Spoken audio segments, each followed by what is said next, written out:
Good morning to everyone. Jeffrey Fleming was born and raised on Long Island, New York. He attended Mary Washington College in Fredericksburg, Virginia, where he completed a bachelor's degree in historic preservation with a focus on architectural history and museum studies. While there, he was the recipient of the J. Benford Walford Scholarship in Architecture. In 1977, he was accepted into the prestigious Arts Administration program at the School of the Art Institute of Chicago. As part of his studies, he wrote an extensive thesis on the history and development of museum stores in the United States. Formerly the director of the Southold Historical Society in Southold, New York, he now serves as the executive director of the Huntington Museum of Art in Huntington, West Virginia. In the past, he has served with several regional committees and boards, including as president of the Long Island Museum Association, chair of the NYS Documentary Heritage Program Committee for Long Island, editorial board, member of the Long Island History Journal, and as historian for the village of Head of the Harbor, New York. Today, he serves as a grant reviewer for the Kentucky Arts Council, as an accreditation reviewer for the American Alliance of Museums, and as an emeritus trustee of the Brecknock Hall Foundation.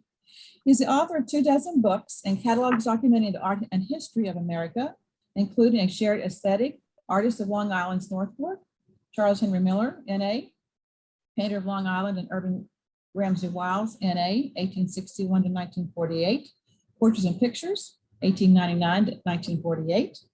He's a recipient of a 2017 Sampson Foundation grant to support the writing of a monograph on the Bay Shore Long Island paintings, the noted American realist painter and Ashcan School founder William J. Lackins, 1870 to 1938. Thank you, Geoff, for being here again. There's a wonderful article in Sunday's paper, and I shared it with everyone when I sent out the Zoom invitation, but it's just great. And I'm excited to hear about his latest book. So thank you, and I'm going to turn it over to you, Geoff. Thank you, everybody. Can everybody hear me all right? Yes. Good. So yeah, this is going to be a two-part talk, and I'm going to talk a little bit about the Huntington Sesquicentennial exhibition, and then the book that sort of come around as a part of that, Eclectic Rhythms. And the first thing we're going to do is talk about the Sesquicentennial exhibition. Of course, this show at the museum, which is up until mid-January, celebrates, the artists who had an impact on Huntington since its founding in 1871. And I think sort of the first work that I want to talk about today is this work. This is the bust of Collis P. Huntington, the founder of Huntington, West Virginia, and for whom we are named. He was known as the great persuader in sort of forming his railroad empire, and he needed a location for his railroad here in the West Virginia region of the country, and chose what was then called Holderby's Landing for the site of the new city of Huntington. And this bust was done by his daughter-in-law, the famous sculptor Anna Hyatt Huntington, and she actually brought this to the museum in 1957 or 58 personally, driving up to the front of the museum in her huge town car and bringing it into the museum, which is pretty cool. So we wouldn't be here for lack of this gentleman today, nor we would have our name. So I think it's perfect sort of sculpture to talk about first. But the earliest work in the show related to Huntington itself is this painting. This is a painting done by an itinerant artist, we're not sure who, dated about 1874.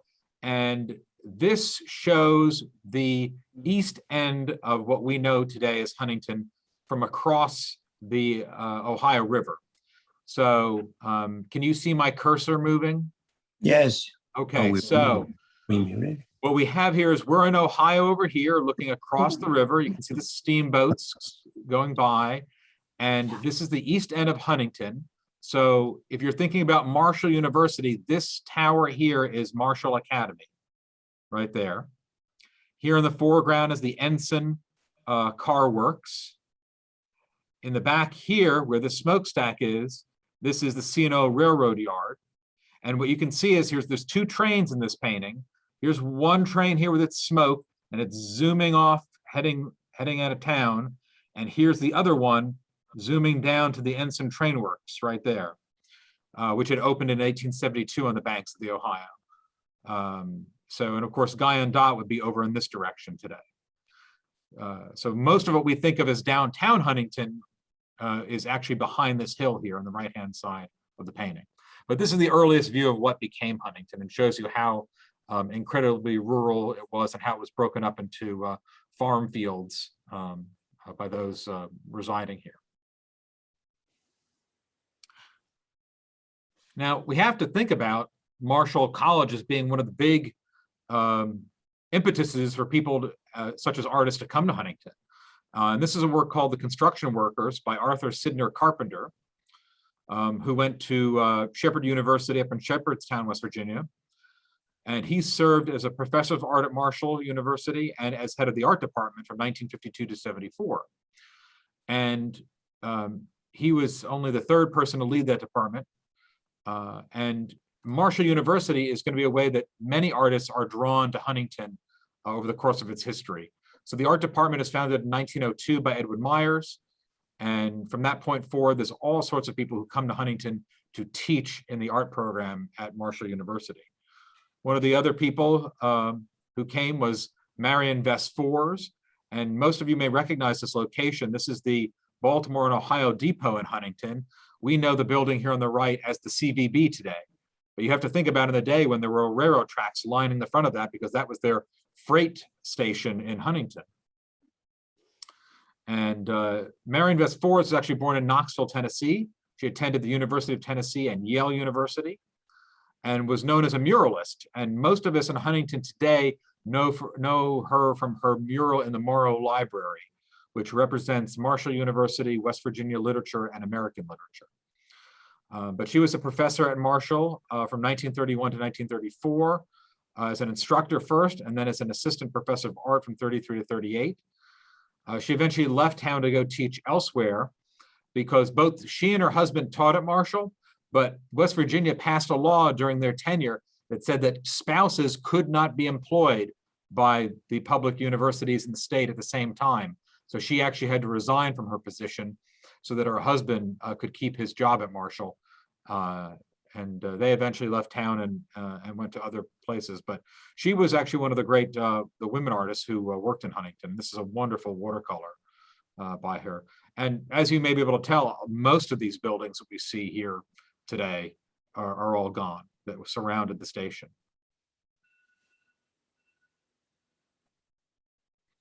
Of course, big business also brought artists to Huntington, and this is Chuck Ripper.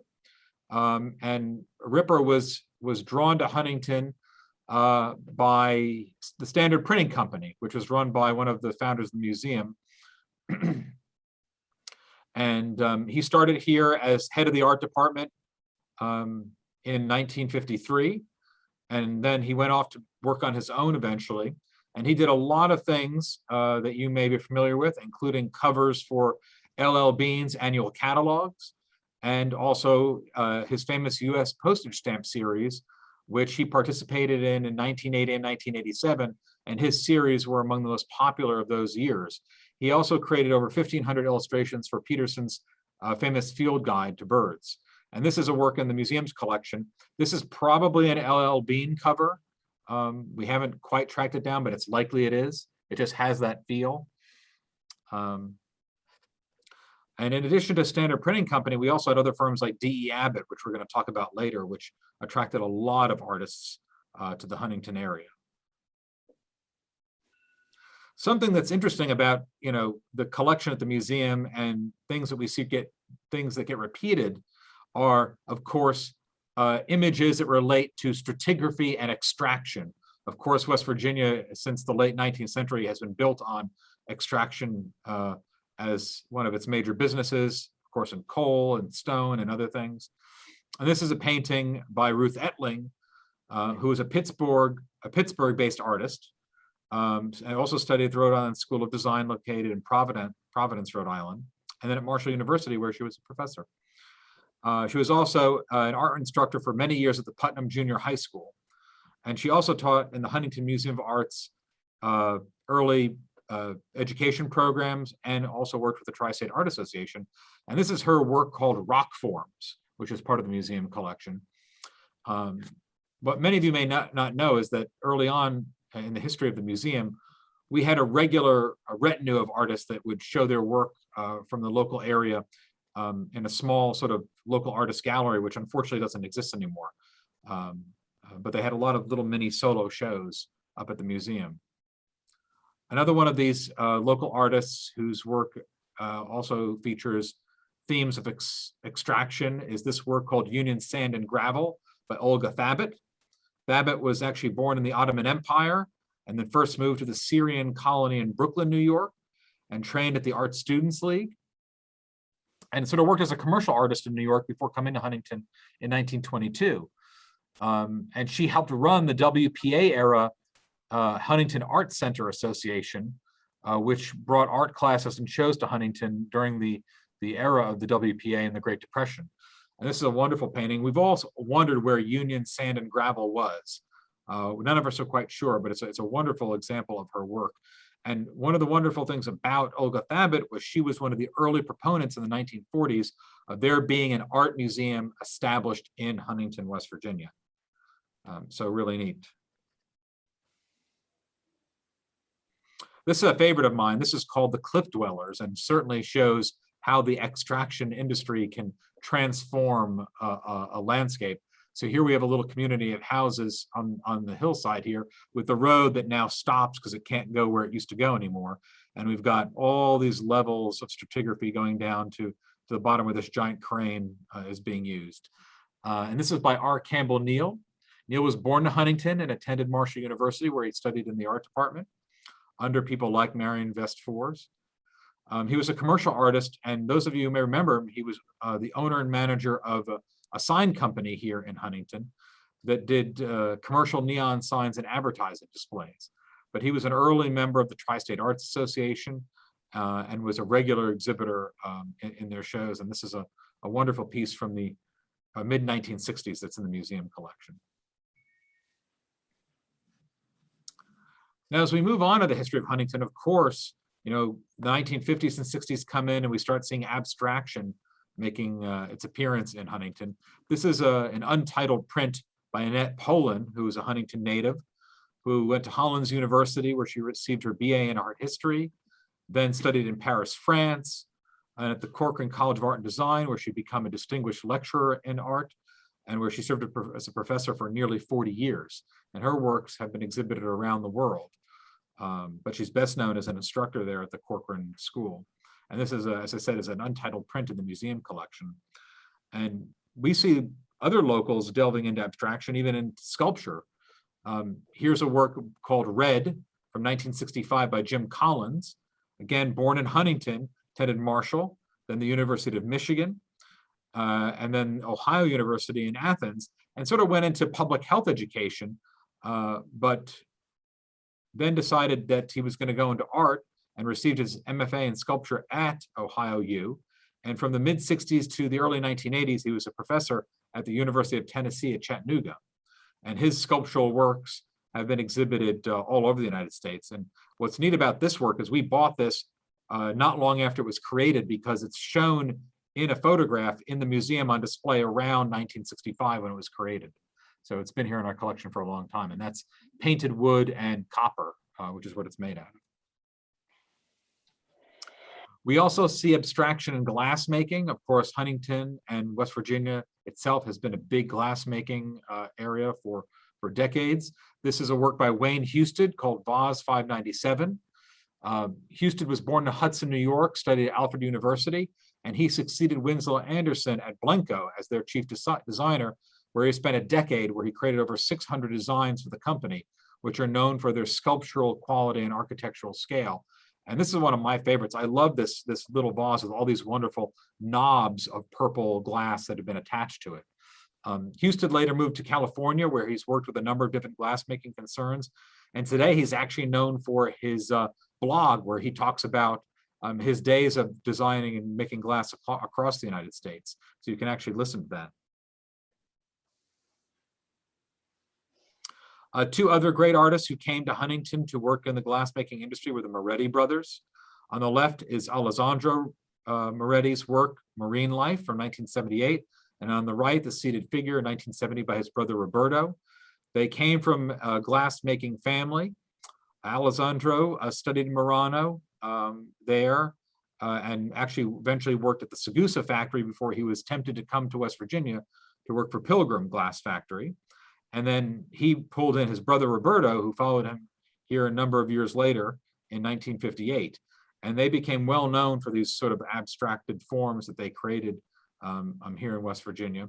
And they were actually involved in the display for Pilgrim. It was part of the World's Fair that happened in the 1960s up in Queens, New York, and sort of went there to participate and show off the work that they were creating at the Pilgrim factory. So again, two neat examples of abstraction in glass. But we have also more regular forms that pop up, of course, here, because the more recognizable still persisted in our region. And this is a work by Pilgrim based on the designs of Kelsey Murphy.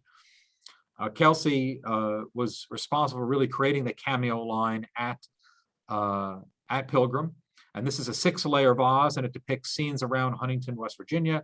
This is a scene you can see here of the Cabell County Courthouse in downtown Huntington. And this vase also features the Ritter Park Rose Garden, as well as the Rushline jewelry clock. And it just, again, informs us that even though we're seeing people sort of represent what's going on elsewhere in the country, they're also going back to the sort of more historical ways of making art. And of course, cameo goes all the way back to the ancient Roman Empire and even earlier, and is a really hard medium to work in, because the layers of glass, because of their chemistry, they don't react well to one another. And as Kelsey has told me many times, you can get to the very last details of creating one of these vases, and it will suddenly self-destruct on you for no reason at all, just because the layers of glass couldn't take the stresses that they were under. So again, a wonderful example of that kind of work. Now, there are many artists in our region that follow their own eclectic pursuits, and one of them is Vernon Howell, again, a Huntington native, studied in Syracuse, New York, and at Marshall University, and at Georgetown, and at the National Gallery of Art in Washington, D.C. He taught at Webster Springs in West Virginia initially, and then he was the longtime art instructor at Barboursville High School. And he's known for his carvings and graphics works, and this is a fun one from our collection called Pigeonholed from 1978, where he's created this little pigeonhole with all these different little objects and notes and letters in it. And you know, he's known for these, which are really interesting works. He's also known, if you've seen his latest work, for these two-dimensional sculptural works, which are layered paper that's been cut away that creates a multi-dimensional look at something like this. And he's been featured all over the state, has won many awards at both in Charleston and at shows all over the region. This is one of the great works in the museum collection by June Kilgore, who is arguably one of the two great painters who have worked in Huntington. June Kilgore is really funny because we know her by that name, but she was actually born Ruby Quillen in Huntington, and attended Marshall University, and then studied at George Peabody College in Kentucky and at Ohio University, and then was hired at Marshall in the 1960s. And in 1973, when Arthur Carpenter retired, she was made chair of the art department at Marshall University, and until her retirement in 1989. And during her tenure, a lot of things happened. She helped develop the graphic design major at Marshall University, and she also was responsible for the creation of the Burke Art Gallery at Marshall. And aptly so, the West Virginia Encyclopedia says she was one of the most influential West Virginia artists of the 20th century. And this is a work in our collection titled Inner Pyramid from her Energy Grid series from 1978. It's a wonderful work, and it actually is featured on the cover of the new book on Huntington artists. So a really wonderful painting, which is in the show right now. And as I said, she's one of the two great sort of painters that worked in Huntington. The other is Stan Sporny, whose work here called Scioto River, Ohio River Bridges is shown. Stan was born in Philadelphia. He attended the Philadelphia College of Art. He also attended the University of Pennsylvania, where he studied under a number of American luminaries in the art world, including James Brooks, Paul George, Red Grooms, Alex Katz, Alice Neo, Larry Poons, and Neil Welliver. He's noted locally for a work that actually never came to fruition. It was a contest to create murals on the walls that surround us and protect us from the Ohio River, the flood wall. And after a competition, Stan was awarded the contract to do this mural series, but there was never the funding to complete it, so it never happened. He's also known for his wonderful series of paintings that you can see at the Veterans Hospital in Huntington, which was part of a 1993 federal grant. And we're going to actually be hosting a retrospective of Stan's works, I think in about a year or two from now, which is going to be amazing because, as many of you know, Stan died suddenly in 2008, and his works haven't really been shown in a group show since the memorial exhibition that happened downtown after he passed away.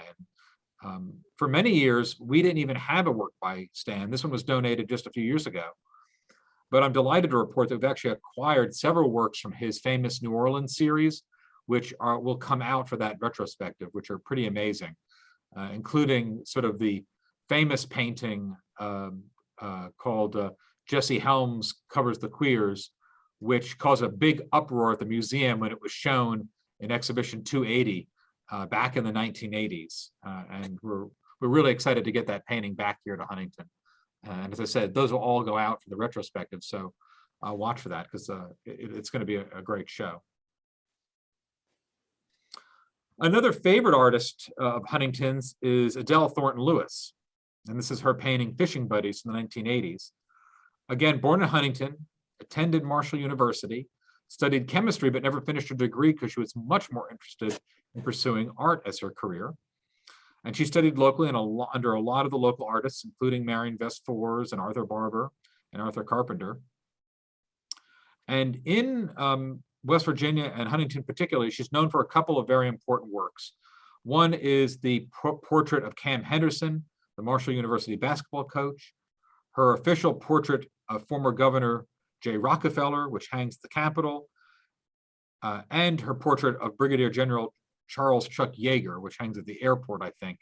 No, it doesn't. It hangs here, I'm sorry, in Huntington at the university, because it's part of the Yeager Scholars Program here in Huntington.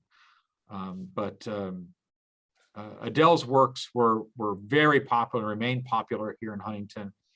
And we actually held a sale show of her work just a few years ago, which was very popular with locals. They snapped up over, I think, 20 of her works for their collections. And we didn't have a lot in the collection by her until we acquired this work just prior to that exhibition and sale here in Huntington. So we're really happy to have a work by her in our collection. And you may think it's funny that we don't have a lot of those artists in our collection, but you have to remember the museum's founders here in Huntington were not interested in local art. They were really focused on national and international art trends when they created the museum. And so for a lot of years, we didn't have a huge number of local and regional works in the collection. And we've been working to change that here at the museum and add more of that so that it's here on display. And there's lots of fun self-taught artists that came from our area. This is His Majesty's Ship by Gerald Creative Dupree. He was a former US Navy veteran who suffered from heart problems, and which sort of made him look sort of nervous all the time. And he chose his famous alternate middle name and became known for these sort of self-taught drawings that he did in Huntington that were based on historical events or figures. And his works are actually held in a number of prominent collections, including at the National American Art Museum in Washington, D.C. So really cool. And this is a work in our collection. Our curator, Eason Ige, had a great relationship with Gerald, and we have a whole group of his works in the collection here at the museum. One of the other wonderful sort of self-taught artists from Huntington was Billy Scott. And this is a work by him called The Barnett School for Colored Children from the 1970s or early 1980s. And Scott's works were based on the history of Huntington and views that would have popped up at the time. Self-taught African-American artist, as I noted, he sort of came to the museum's attention when he was part of the Black Art Expo shows that used to occur here in Huntington. And he was featured in those. For years, we didn't have a work by him, but now we've acquired two for the collection, and this is just one of them. The other one has just been conserved and cleaned, and will be coming back to the museum in the near future to be part of a future show, but we're very happy to have that. And many people in Huntington remember Billy Scott as a former police officer and as the owner of a very popular barber shop here in Huntington, which is still operated by his family today in the city. Ceramics, especially at the museum here in Huntington, have always held a special place. And this is a work in our collection by Arlene Allen, who for over 40 years was a professor of ceramics at Marshall University. She was actually born in Long Island, New York, but moved to West Virginia at the age of 3 and worked in Charleston before coming to Huntington. Another wonderful ceramic work in the collection is this fencing teapots with nubbies by Kathleen Neefsey. Kathleen was born in Evanston, Illinois, but came here as a young child.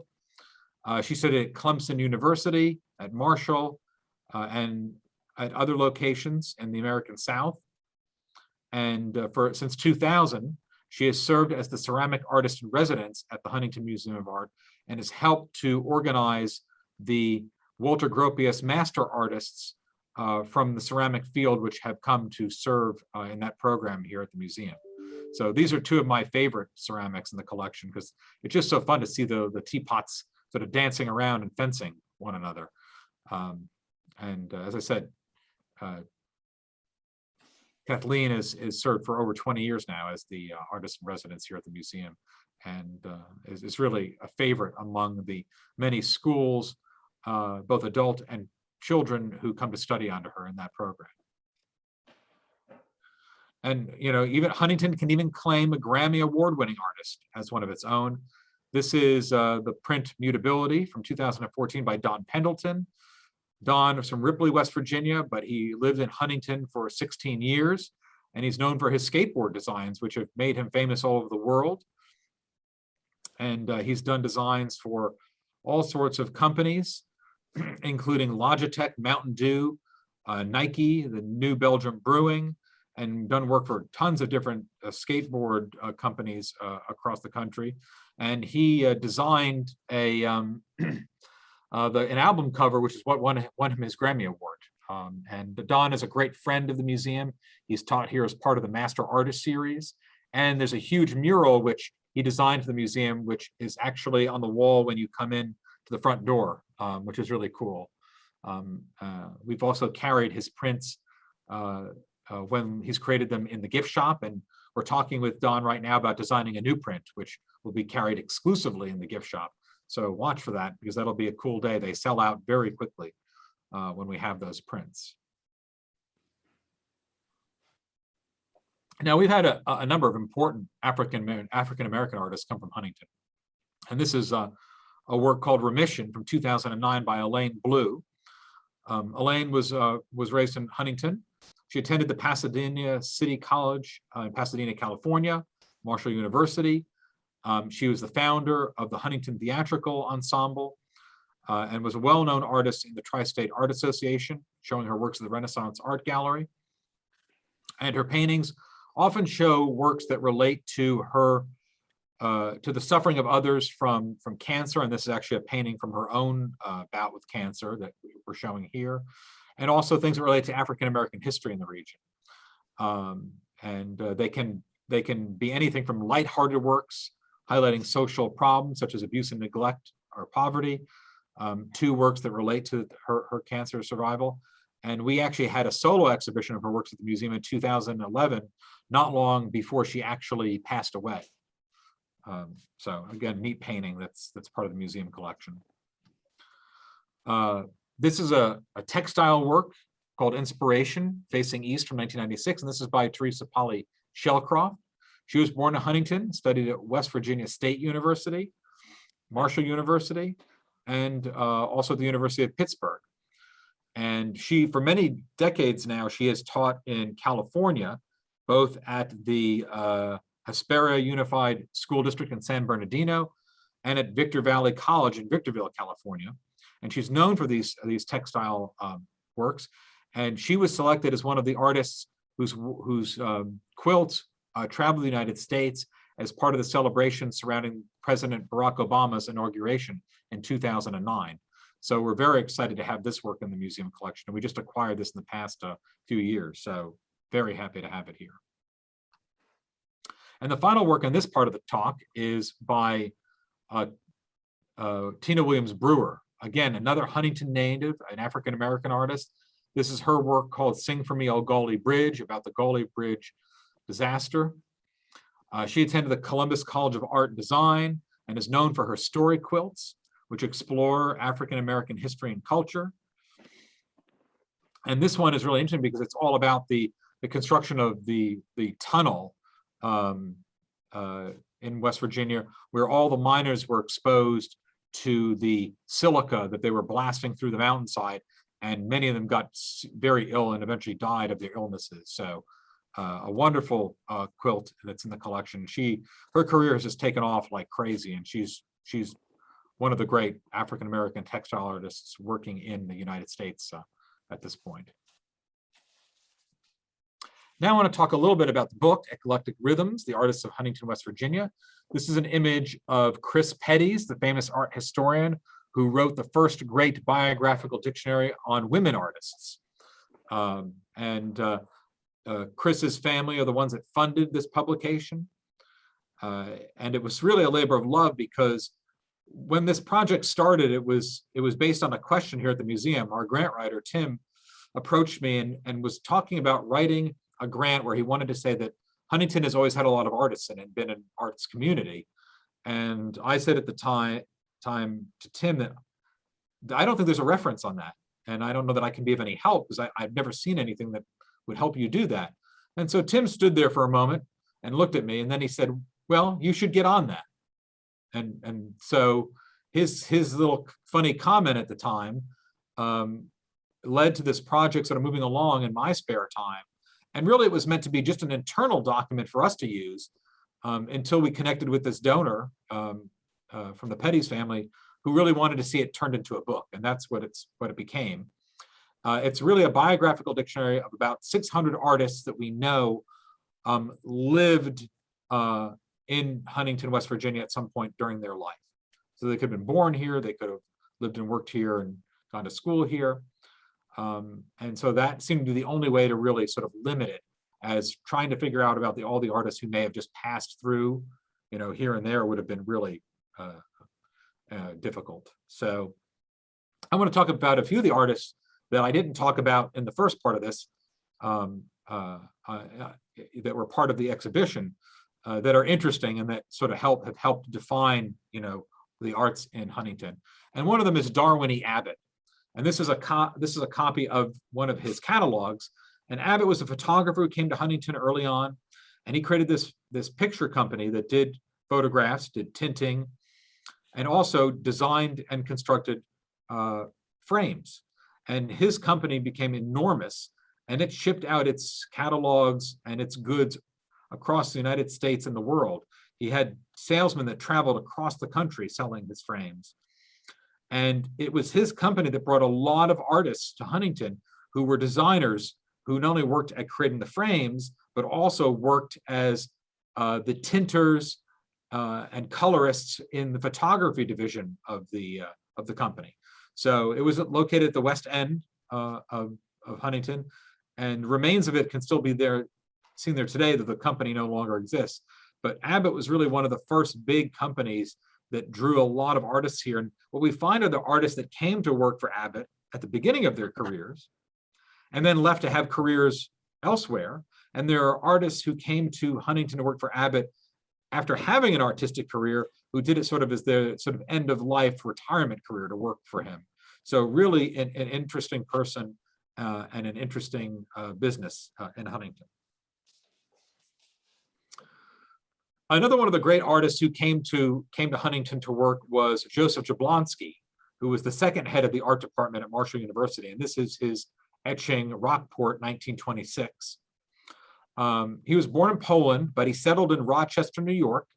He studied at Harvard University and won a Pratt Fellowship in the Fine Arts to study in Europe. And he came to Marshall as a professor in the art department, and he actually succeeded Edwin Myers, who had founded the art department at Marshall in 1902. And he was a painter, teacher, printmaker, sculptor. And if you have been to Marshall University, then you probably know him from his famous bronze bust of John Marshall, which stands in front of Old Main at the university. Another great etcher who worked in Huntington was Clara Eastman Wiltsey. And this is her print, The Charleston Waterfront, from the early 1940s. She moved to Charleston, West Virginia, where she graduated from Charleston High School. She attended Marshall University and also the Syracuse University, and worked at the Woodrow Wilson School in Charleston before coming to Marshall, where she served as an assistant professor of art. After she left Marshall, she went on to the State Teachers College located in Duluth, Minnesota, and then in 1948 began working at Ball State University in Muncie, Indiana, where she finished her career, retiring in 1971. And she's particularly known in our region for these etchings of that depict different views in Charleston in the early 1940s. And so this is one that is from that series. One of the great illustrators, in addition to Chuck Ripper, who was associated with Huntington, was this gentleman, Charles Hawes. And these are two different types of works that he did, which I'll talk about. He was actually born in Huntington, and he wanted to make his living in West Virginia as a trapper and a hunting guide, but he found that he really couldn't make enough money to do that. And so he moved to Chicago, where he went to the Chicago Academy of Fine Arts, and he became nationally known for his illustrations. And he did works for Alka-Seltzer, American Motors, Dodge Automobile, Sinclair Oil, as well as doing cover illustrations for famous American magazines, such as Collier's, the American Legion, American Weekly, and Saturday Evening Post. And so the painting on the right is his cover from the American Weekly from 1953. And it's a fun cover because this young teenage boy, he's made a date with a girl. He gets, he bathes himself, he gets dressed, he tests his ukulele to make sure it's ready to go, gets everything packed, he gets pillows, and he heads off for the date to take her out for a moonlit ride on the river. And as you can see at the bottom, all she wants to do is fish. She wants to have nothing to do with him. So obviously that was not successful for him. Now, in his sort of later years, Charles Hawes lived in St. Croix in the Virgin Islands, and he loved to paint watercolors of daily life in St. Croix. And that's the work you see on the left here. He's captured an African-American woman down near the piers in St. Croix. And this is a work we have in the museum here, though I would love to get one of Hawes' cover paintings, like from the Saturday Evening Post or one of those for the museum collection, because we don't have one of those. And they're really, really wonderful, as you can see from the one here on the right. Another great artist who was associated with Huntington, though she never painted here, was Edith Lake Wilkinson, who was born up in Wheeling, West Virginia, and made her name in Provincetown, having studied in New York City. She was one of the very early artists there that sort of started working in the white line print form. And actually her prints are the earliest dated to that form, even though it was founded by another man. There's none earlier than her actual works. And this is actually one of her paintings. This is St. Peter's Church on Provincetown Hill from about 1920. And we had a show of her work here at the museum in 2016. And if you attended the show, what you may know about her really is that she was incarcerated by a corrupt lawyer here who wanted her family's money in West Virginia. And she ended up spending the last 20 years of her life here at the state hospital in Huntington, dying there in 1957.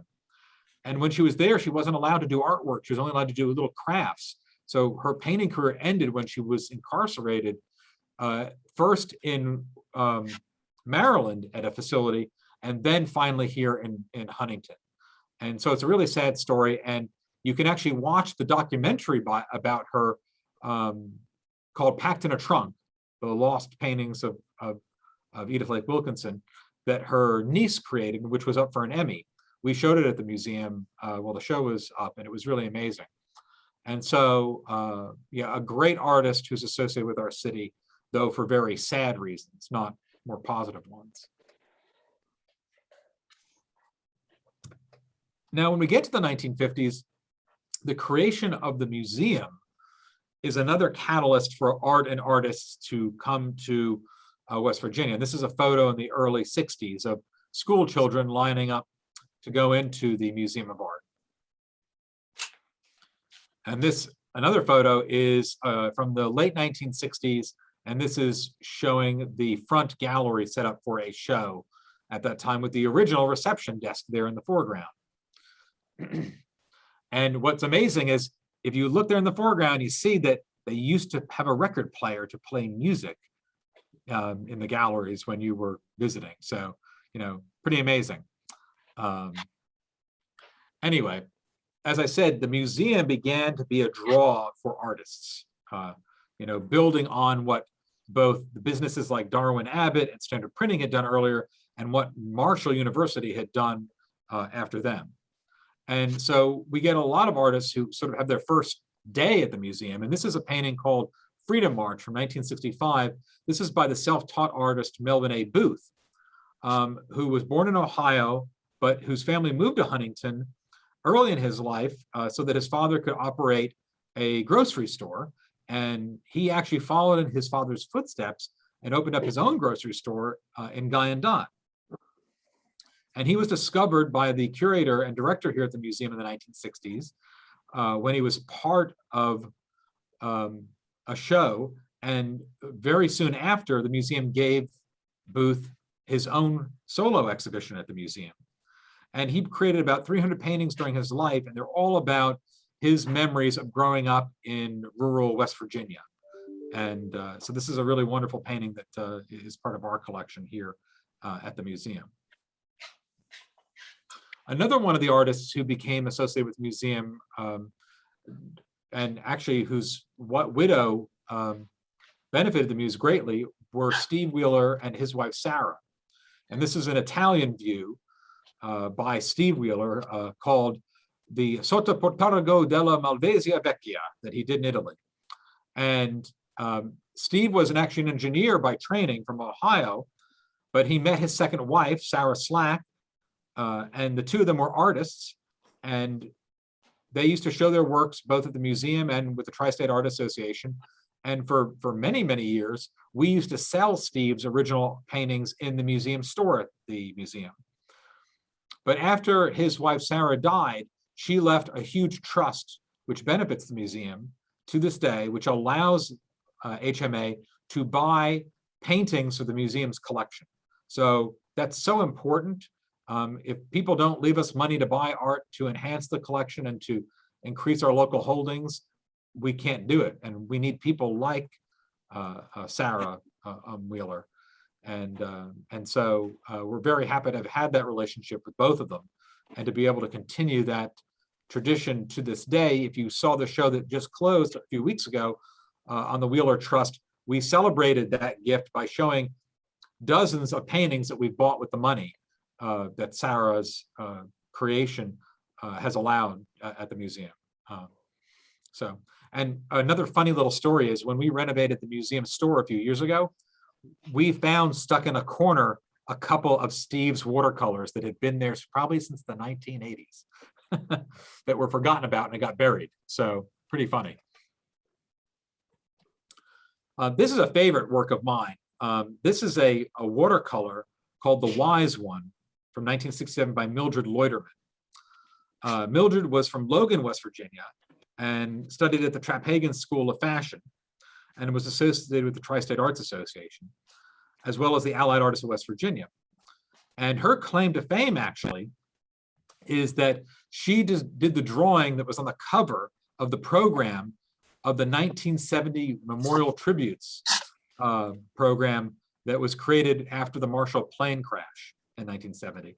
But this watercolor is tiny little sort of squares of watercolor that have been painted to create it. And it's really just a wonderful, wonderful, fun work done by her. But she also taught locally here in Huntington. There's another work by one of the women artists who was associated with Huntington. This is by Carolyn Newcomb. It's called Spring. She was born in Huntington and studied at Marshall, and also went up to Maine, where she studied at the Booth Bay Studios and at the Massachusetts School of Art.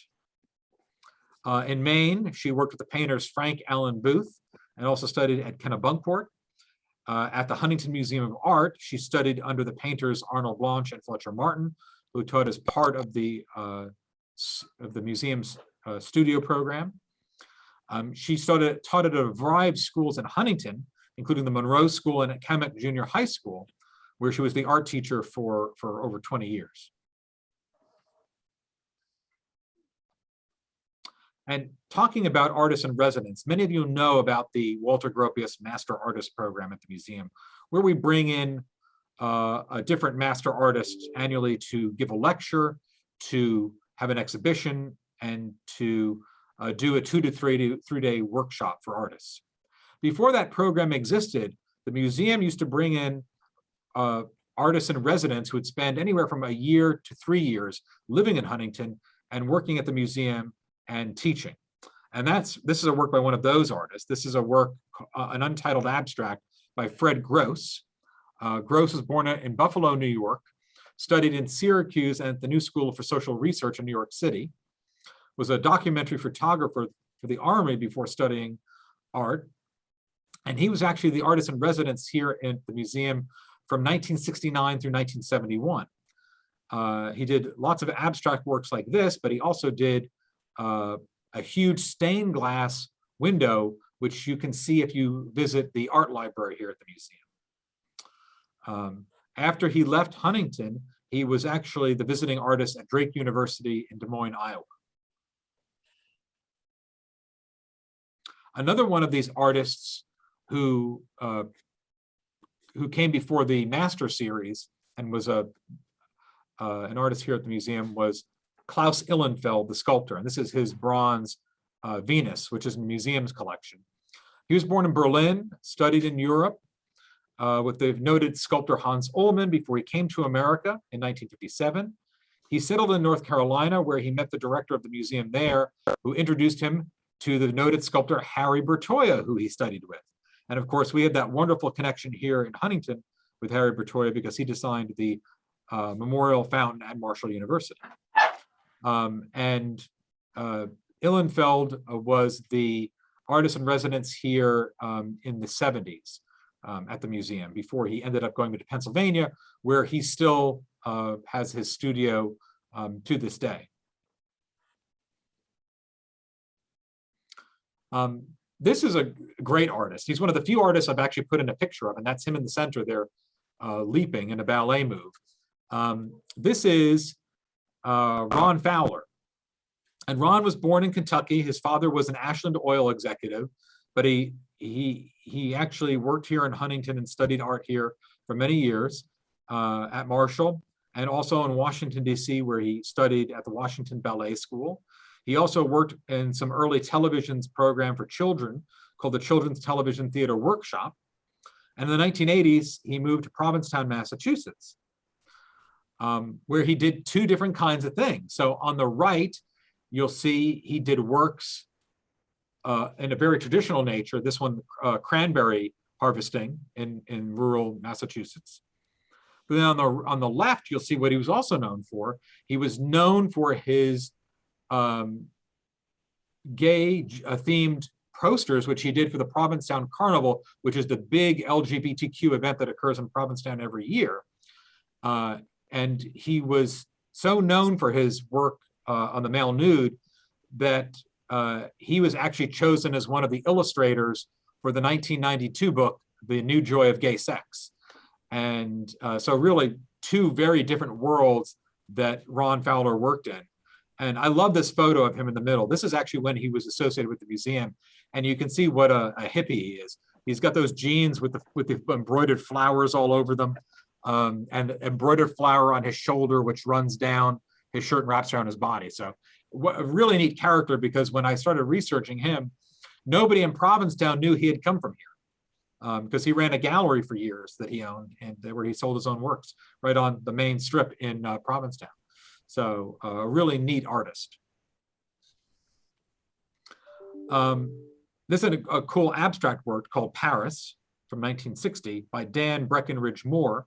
Dan was also born in Huntington, and he studied art beginning at the age of 9 with Marion Vest Fors. He eventually went to school in Virginia and traveled to New York City after that to study at the Art Students League with the noted painters Ivan Olinsky and Robert Philippe. He also studied with the famous expatriate artist George Gross. And after his studies, he actually taught up there at, I think it's up at Skowhegan, where he had learned the art of fresco painting. He actually eventually came back to Huntington, where he worked in the building industry before going back into art yet again, and actually did things with the museum here in Huntington. It's one of my favorite works that we own here. This is by George Snyder, called Fractured Squares. Snyder was born in Charleston, attended Marshall, and then went on to the University of North Carolina at Chapel Hill. And he is known particularly for his brightly colored tubular sculptures, which are located all over the United States. But this is actually a painting based on that theme of these broken tubes that are brightly colored. And this is a huge painting. I've actually never seen it on display, but it is one of my favorites here. And he went on to have quite a career across the United States. And one of the other artists who was associated with Huntington who did that was actually Joseph Hughes. And this is his little painting, Dark Field, from 1975. He was born in Moundsville, West Virginia, attended Marshall University, and also studied in London. He went on to study art at the University of Cincinnati, and then returned to Marshall University, and later then moved to San Francisco, California. And he's really famous across the United States for his abstract work. And actually, the gallerist George Lawson has said of Hughes, he has resolved better, perhaps, than anyone else working today, the relationship between the immaterial aura of color and the physical support that generates the color image. So we're very happy to have a whole slew of these small abstract works in the museum's collection from the time when he was associated with Marshall and the museum. This is a fun work by another Huntington native, and this is actually in our collection. It's called Double Exposure, and it's by Connie McClure. Connie was born in Huntington, studied in Cincinnati, and was the long-term professor at the Art Academy of Cincinnati. And she studied all over the place, including in Rome, where she was a visiting artist at the American Academy. And this is actually a painting she did, and it's called Double Exposure because it's a picture of her as a toddler being held by her mother, and it's based on a photo her father took that was a double exposure. So, or actually in theory, a multiple exposure. So it shows an alley in Huntington, and then also another streetscape, and then the picture of her and her mother turned from a photographic negative into a painting. And Connie actually came to the museum and gave us this painting not long before she died in 2020. Really a neat work. Now I want to tell you two of the funniest stories that came out of this book. One of the artists that I came across and working on it was an artist called John Lieber, who was an engraver who worked for the Standing Printing Company. But in fact, John Lieber was an alias for the name John L. Holmes, and he was a noted jewel thief. In 1936, he stole $20,000 worth of jewelry in Clarksburg, Virginia, and escaped, but was later arrested and then imprisoned. He then escaped from prison, was recaptured and imprisoned in Atlanta, Georgia, but he actually was released finally in 1950. He then came to Huntington, where he was hired to work at the Standard Printing Company as an engraver. under the Lieber name. And while here, he married a woman named Gertrude Kilpatrick. And do you know what she did for a living? She owned a jewelry store. And after he married her, he robbed the jewelry store of all of its stock and cash worth over $50,000 and disappeared and was never seen of it from again. And this picture you see here is from the FBI bulletin looking for Lieber. And I think that based on the information I've now figured out is that he was never caught and that he died in 1970, living very comfortably out in the West, I think maybe in Arizona, in a resort town. And so, you know, who says you can't get away with it, I guess, right?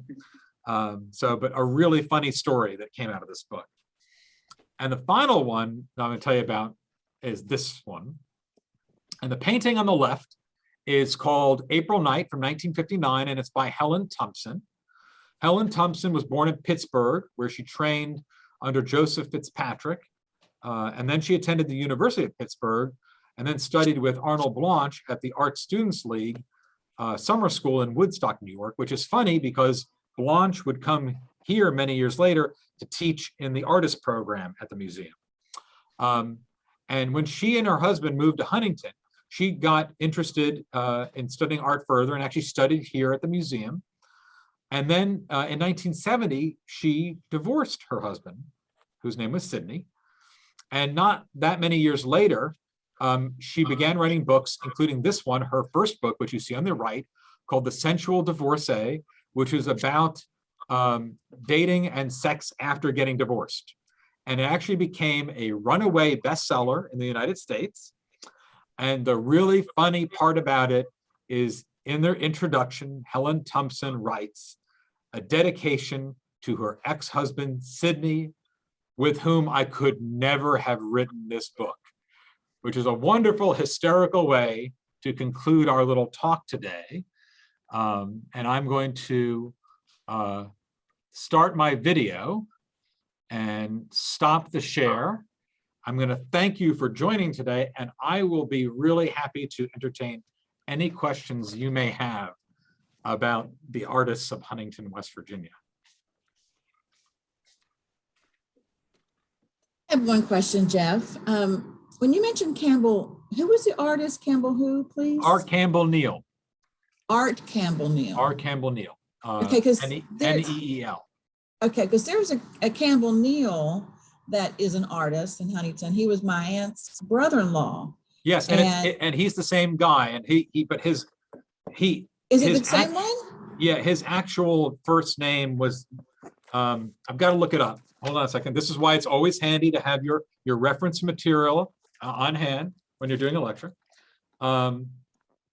He went by Campbell Neal, but his name was actually. Let's see here. The tennis player. Yeah. Okay. His name was actually Rudd Campbell Neal, and he went by R. Campbell Neal or Campbell Neal. I wonder if we're talking about the same guy. Son of Emma and Rudd Neal. Born in Huntington in 1920, died in 2001, sorry. Oh, 2001. Yeah. Yeah, I'm going to look that up. But he ran the Neal Campbell Company, which specialized in the creation of neon signs and advertising displays. I don't think it's the same person, but there was a Campbell Neal that could be his son, could be a nephew. No, I know the family too well. He's the only Campbell Neal I came across as an artist from Huntington. Yeah, this Campbell Neal was a part-time artist. He sold insurance for a living, but he would have been about the same age. Your Campbell Neal, what kind of medium did he use? Was it watercolor only? Or do you know? No, he used all different things. Totally different person. That's interesting because Campbell only painted by watercolor. The Campbell that I know that was married. Because the work we have in the collection is a Cassane work, which is different than watercolor. Okay. Yeah. Well, thank you. I showed you of the crane all the way down at the bottom of the strap. Absolutely fascinating. Others comments and questions? It was a fascinating presentation. and I'd love to see it all together. Have we had that kind of a display at the museum itself? I know you've got the book. Well, the show that is up right now, the Sesquicentennial show, is different than the book, though, because what it does is it includes a lot of works by artists who were associated with Huntington but never lived here. Okay. And the book is, you had the rule that we sort of created when we created the book was you had to have lived actually in Huntington, because it's almost impossible to track all the other artists who may have just stopped in Huntington and painted a painting or took a photograph. It's really, really difficult. And even with the 600 artists that we have found for the book, we already know there are people we've missed who are popping up now. As people see the book, they're remembering people that they forgot about that were here at a time, like Charles Kilgore, who was born in Huntington and became a really well-known artist, but not in Huntington, because he left and sort of never came back. And he was a really successful artist in Chicago, a cartoonist, and he painted lots of paintings out in the West and in Mexico. And he was one we didn't know about because he never appeared in any literature here in Huntington because he left and never came back. And so it's always hard when you're digging through the resources of who is going to get captured by them and who is not. So so there could be a show done on the book, absolutely. And everything we illustrated in the book are works by artists in Huntington who we own at the museum. So after the Melvin Booth's grocer, does the museum have a lot of those? I think we have about West Virginia. I think we have like between maybe 3 and 5. We actually have a wonderful clip of Booth, because what he would do is of course, he was a grocer, so he had the paintings hanging all over his grocery store, and you could buy them there. And when he wasn't busy, he would actually paint while sitting behind the counter with an easel. And there's actually a wonderful film taken in the early 1960s of him painting whilst behind, his cash register in the shop in Guy and Don. And we have actually showed that here at the museum. Wow. He's really a lot more famous today because his wife was murdered brutally in Huntington by somebody they knew. And it was actually a national story when it happened, because this gentleman they knew, he went to see her and he bludgeoned her, but didn't kill her. And she actually crawled to a neighbor's house to tell them, I was attacked and this is the person who did me in, and then she died. And it was an enormous trial and everything. So yeah, there's all sorts of interesting stories hiding out there in the art world when you dig a little bit. Well, I was just struck by you saying that he tended to do rural West Virginia. I just thought that was. He did scenes from working and living in Huntington, scenes out in the country, just sort of things that harken back to his childhood in Ohio and then in West Virginia. So, and done entirely in that sort of folk, sort of self-taught style. Right. Other questions? Just a comment on the last one on Helen Thompson. We'd always heard a rumor about her because she supposedly lived in our house on 12th Avenue many owners before. And one day, I think Maury was home when a young man on a motorcycle drove up, parked in the driveway, and said he wanted to see the house because he'd lived there, and he was the son of Helen Thompson. So. Yeah, she's quite a character. She actually went on to actually doing acting too. She was on television. She was a really interesting person, and who eventually moved down further south, where she passed away several years ago. She did write a book about Huntington, which is a Peyton Place type novel of Huntington. Yeah, she wrote a number of books. She was really a all-around, creator, painter, singer, actor, writer. Really interesting. Other questions? I wanted to ask again about Ms. Wilkinson. You Yes, said there was a video, and was the name of it Packed in a Trunk? yes, yes, and you can Is find that it. how- Yeah, how can I find that? You can actually, it's an HBO documentary, so you can Okay. watch it through HBO. Okay. And you can also find it, I'm not sure if it's on Netflix or one of the other platforms, but it's available. We have shown it here at the museum. We have sold it in the gift store on occasion, but I don't think we have any copies anymore. I think it's now done, but you can watch it through HBO. It's really, really a sad, disturbing story because her career was destroyed by this corrupt attorney who was not just stealing from her. It ends up he was stealing from all his trust clients, including his own family. And he eventually did get caught and went to prison and ended up driving like a laundry truck at the end of his life because he was so wiped out. But she spent the better, this whole second half of her life in institutions. Forever, she was literally about to leave for Paris when, and to go study there when she was first incarcerated by this lawyer. And that sort of sounded the death knell of her entire life and career. It really is a very, very sad story. But on a nice note, we did the first major museum retrospective here in 2016 of her works. And next year, there's going to be another retrospective up at the Provincetown Art Museum of her paintings, which we are loaning to because we own several works by Wilkinson, which are in the museum's collection. Okay. Thank you. Welcome. It's really interesting that there are so many artists who have a connection with Huntington. There are also a lot of good musicians, a lot of good actors. There must be something in the water, or maybe it's Marshall. I don't know. But it's really interesting that we're just falling with all these creative people. It's wonderful. And that was the whole sort of purpose of the book originally, was the idea is how do you prove it? How do you prove that there were all these, really interesting people and notable people who either came from Huntington or at a time were part of the community? And that's what it's done now. It's sort of said, we can now say when somebody asks us that, we can say, oh yes, we always have been. And No. if you want to learn more, Marshall? go grab the book and look, you'll find really interesting Virginia people. Tech? Is that something we could, I don't know if advertise You is the asked me right that word, before. I mean, but who in the world would know that?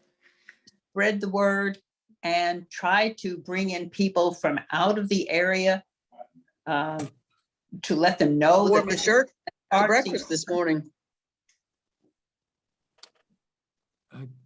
Martha Woodward is saying something. Hold on a second. I don't know if she's maybe talking to somebody else or talking to us. Go ahead again, Ms. Buffson. Now, I was just wondering, is this something we could expand upon to advertise around not only the local area, but a more distant area, and try to organize a Huntington art recognition activity, just something that says, look what we have now, but look at all these artists and their artworks that we have, and get the word out, not just to our community, because it's really fascinating. I had no idea about the extent of our art history. And Sure. I think one of the things that we could do is more like what we did with Wilkinson, is if we're going to get those people's names out there, or to do these solo exhibitions, if we can find the work, of course, and then get those out in articles and out into the press so that there is that recognition. When we did the Wilkinson show, we did an article for American Art Review, which really drew a lot of people in. When we did a small show called Women Artists of the Mountain State to highlight women artists in the museum's collection, which went out as an article in American Art Review. And if you remember, it got picked up by Smithsonian Magazine, and it was named one of the 10 women's art shows that you need to go visit this year. So that was amazing. Yes. But we need to find the things, like, I think somebody like Charles Kilgore, the cartoonist and painter who came from Huntington, if we could find out where all his work is hiding, his work is of a quality where we could do a wonderful show and get a probably wonderful article out in something like American Art Review to talk about him. But you've got to find the work. And that's the Yeah. hardest part. With the Wilkinson show, the family owned all the work until very recently. They had it all because it was literally packed in a trunk in the attic. And Oh. it would not surprise me if many of these other artists that we've sort of discovered in the book is some family member has a pile of art packed in an attic or a basement that they don't realize could be something amazing and could reveal a whole nother story for our community. So it's really hunting it down, because as I said in the early part of my presentation, for a very long time, the museum's focus was on national and international art trends. So we didn't collect West Virginia. We didn't search it out. We didn't search out Huntington. You know, somebody gave us something, we might have taken it, but we didn't actively go really look hard for it. And now we're playing catch up 70 years later of trying to go and find these things and find very good things, you know, really good quality examples to bring into the collection. So works by, like, you know, that we just got a Stan Sporny painting 2 years ago and finally have a couple now, is really amazing considering he was a fixture in Huntington from the late 1980s on. The same goes for Tina Williams Brewer, the African-American textile artist. We finally got to work by her 2 years ago, even though, you know, she was born and raised here. So we are always playing catch up with the Huntington and sort of West Virginia aspect at the museum. My question was, do we have, I should know this, but do we have some kind of tour of the museum online? Is there a virtual tour? No, we do not actually. And one of the things we're going to do sometime early next year is we're actually going to have the museum mapped. Specifically to create a guide for the visually impaired to tour the museum on their own. But anybody will be able to access that program, and it will actually be something you can use on your smartphone, that you'll be able to go through the museum and learn about it and the shows on display on your own. Now you can do that when you come to the museum through, you know, we've got wands that you can take a tour, but you can't do that online. So once we get the mapping done, we can actually start to think more about how to create sort of a thorough virtual tour, but that is hard, Martha, because the shows change so often. We're not like a lot of museums that have lots of permanent galleries that are always the same. And that makes it hard to create a sort of permanent virtual tour. We could feature things like the Firearms Gallery and the Conservatory and the Tuma Gallery and maybe the Glass Decorative Arts Gallery that don't change often, but all the other galleries change 3 to 5 times a year. So it's very hard to keep up with that transition without it suddenly falling immediately out of date because, oh, the shows you were talking about are the ones that were up in the spring and they're not up anymore. So, but we hope with this mapping project that we will be able to update that regularly in-house, so that as shows change in the Switzer Gallery and in other ones, we'll be able to accommodate adding new information and content about those. So, Geoff, a quick question about Billy Scott. You mentioned when you showed that the painting from him. yes. Did sometime back when you were with us on African American art, was that painting of the picnic by the river? Is that Billy Scott? Very good. Yes, it I is. believe you were talking about that acquisition, and so you're still working on that. That one is now done, and the one I showed you today is the other one that we bought at the same time. Oh, okay. I which are remembered both- you. Yeah. Yeah, because I remembered you during your African American artist presentation that you, because those are fascinating those are just fascinating pieces. They're just. They are, and we're actually working towards a retrospective of Billy Scott's works. Oh. I think 2 years from now. Again, we're hoping How to you- work with the family because it's very hard, again, to find out where all of Billy Scott's paintings are. Mhm. The family has some, and the two that we acquired, we bought from the family. But there are others scattered all over the community. So trying to find out where they reside and getting enough of them together for a show, and also doing the conservation and prep work that needs to be done on many of them. Because it's always my opinion, when you're going to do a show on an artist like that, a solo or a retrospective, you want to make them look the absolute best they can.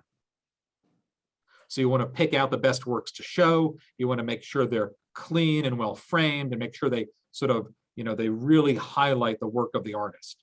So it's for that one, because, we know from the one that we bought that it was not in very good condition. Yeah, that's what I remember you That saying. there might be others that will need that same work. So we're going to have to see how many can we find, and what is their condition, and what do we need to budget to get them to star and to sparkle when they're shown.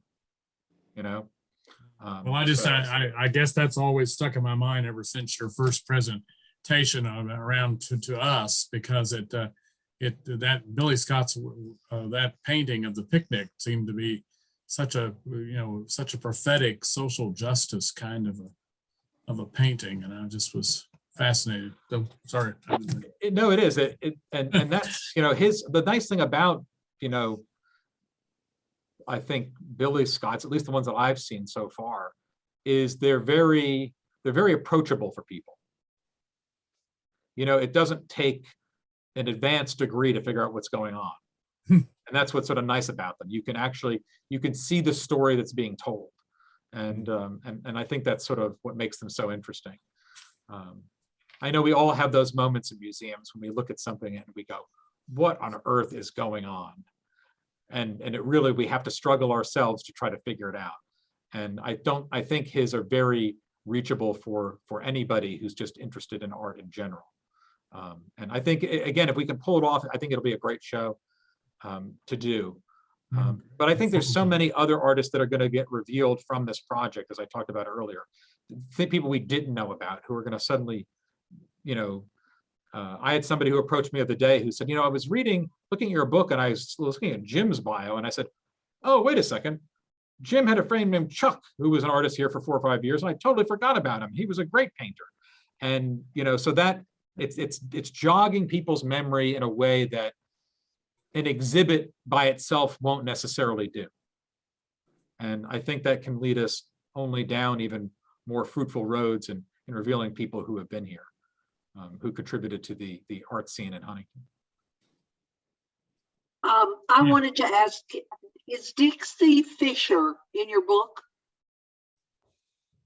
She's from Wyoming County, Dixie Fisher. No, probably not, because did she live in Huntington? No. Right. Okay. Right, and there are not a lot of sources. In fact, this book that we just did, it's only the second biographical dictionary of artists in West Virginia. The other one was done by John Cuthbert about, 20-something years ago now. And it's a general book, but it covers more on the really sort of well-identified and noted artists that were associated with West Virginia and the entire state. But it's just a quick overview. And while it's got a couple of hundred artists in it, if you go down to the community level, like this book does, you're going to find tons of other artists in these different regions of the state that we don't know about, that were there. And so somebody else now has to do that. Somebody there is now got to pick it up and say, okay, we've got to do something like this there, so we know who was in our community or in our region. Because you can do a book like this forever. You can actually never finish it and die before it ever comes to an end.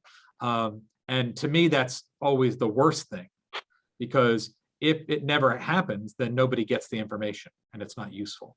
And whenever you work on a book, you want it to be useful on some level to people out there in the world. So. Diane mentioned the marketing and the hope and how in the world to get this kind of thing. But, we are blessed with the gift of Geoffrey Fleming as the director of the Museum of Art, and what you've done, to just open up this, help us to open up this whole thoughts and expression. Well, I appreciate that. I mean, I think it's all about that there are many worthy stories to be told here from our region. And you've just got to find the ones that can reach beyond it. And I think Edith Lake Wilkinson's is one of those. I think there are other stories like Billy Scott's that could reach farther. But it's just finding them and then pushing forward to get them out there. CBS Sunday Morning. There we go. That's a hard show to get on, I can tell you. that definitely is the epitome, though, right there. That's like right. That's right. That is the national art show. So, Yeah, is your book available at the museum store? it is. It's available at the museum store. You can also buy it downtown at the CVB store. You can also buy it at Sloan Square Gallery over on West 14th Street. You can also buy it at Cicada Books. So yeah, it's out and about. Good, because I want to definitely get a copy. Any other questions or comments? This has been fascinating. Again, Exactly. fascinating. Everyone that Geoff has done for us, he's been so generous with his time. Has been really fascinating. Diane, go ahead. I was just going to echo what you've just said. So We had a few glitches this morning, but we got it together, and thankfully I called the museum. I said, "Can I have Geoff real quick?" Came right back on, so it happened. I had to come running down the hallway.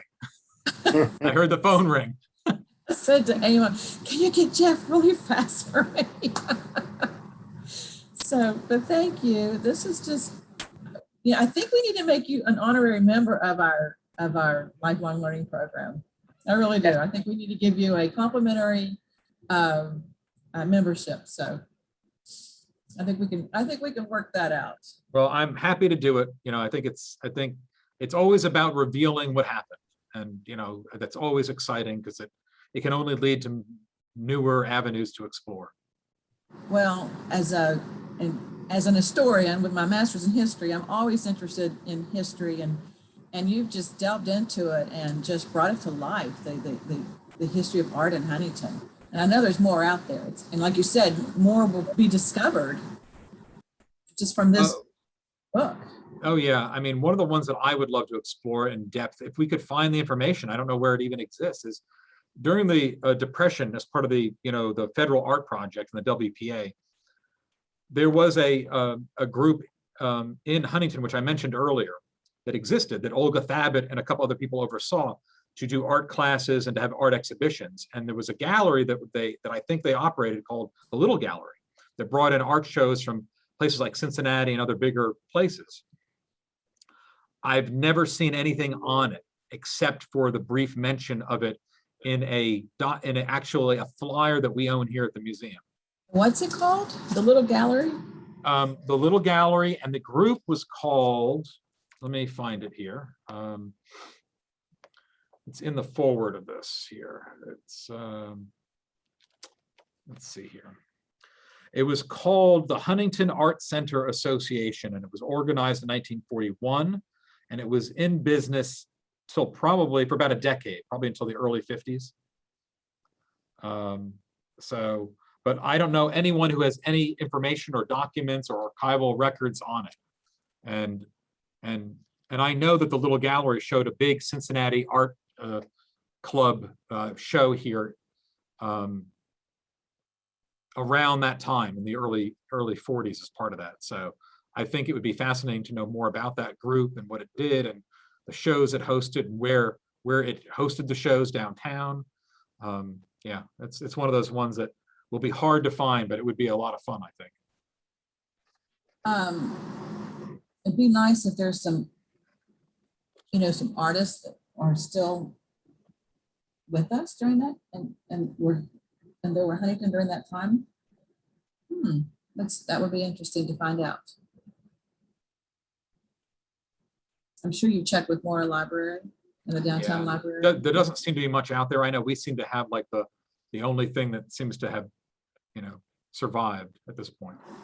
But there's got to be stuff somewhere. Someone's got to have it. Are there any Babbitt family members who still around, who might have things in their attic? There are, and actually that's another artist that if you could find enough of Olga's works to do a show, she was a really good artist. And really well trained, and that would be a wonderful solo or retrospective to do a show on her again, if you could, because the one we own of Union Sand and Gravel is the only one I've ever seen. I've never even seen one out elsewhere in town, so they've got to be somewhere. That'd be interesting if you could find more about that. Little gallery. Huntington Art Center Association. Mm-hmm. Anyway, thank you again, everybody. It was Well, thank you again, Geoff. And it was a very hectic morning, but we got it together. We'll see you next time. All right, we'll have you back. Thank you. Sounds like you're willing to come back. Yep. Take care.